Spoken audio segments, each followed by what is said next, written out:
रेगिस्तान में भी हरियाली और खुशहाली फैलाती चली जाती है, पितरों को तृप्त करती चली जाती है। और मजेदार बात ये कि न मान की भूखी और न ही सम्मान की भूखी, न मान करने वाले के लिए ठहरते हैं और न ही अपमान करने वाले के लिए ठहरते हैं। दोनों ही स्थितियों वो आगे बढ़ती चली जाती है क्योंकि लक्ष्य बड़ा।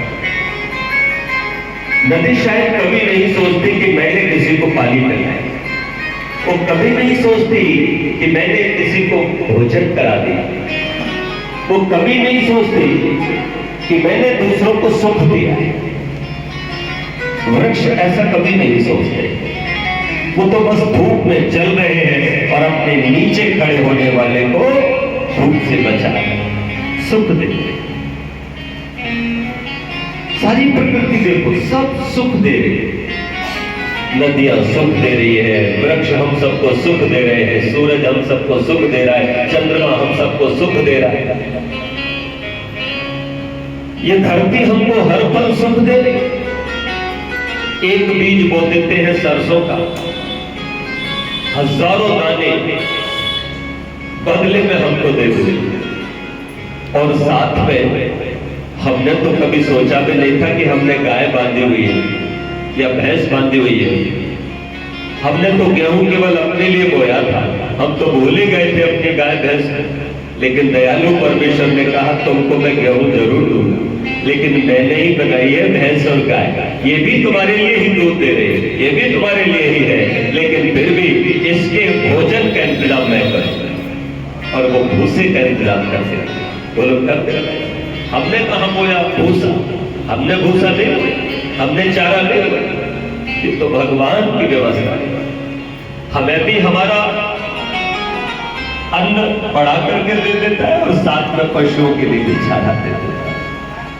धरती सुख देती, ये पशु पक्षी भी सारे हम सबको सुख दे, सारी प्रकृति हमको सुख दे।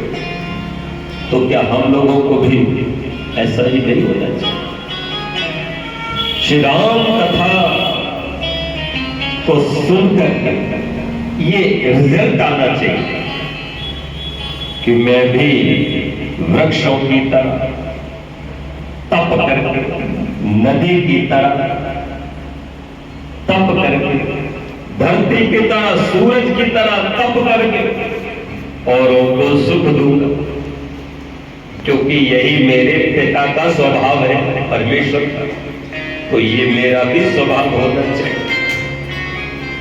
अगर ये स्वभाव मेरा न हो तो फिर जान लेना मैंने सुख बोया नहीं, तो फिर सुख की कल्पना भी मत करना। जब बोगे ही नहीं तो फिर बोगेगा। जो पीछे बोया था वही आप सेव रहे हो, आज नहीं बोगे तो कल कहां से? पिछले साल से पिछले साल आपने गेहूं बोया था और पिछले साल से पिछले साल 20 क्विंटल आपको निकला। आप तब से खाए जा रहे हो। अपने एक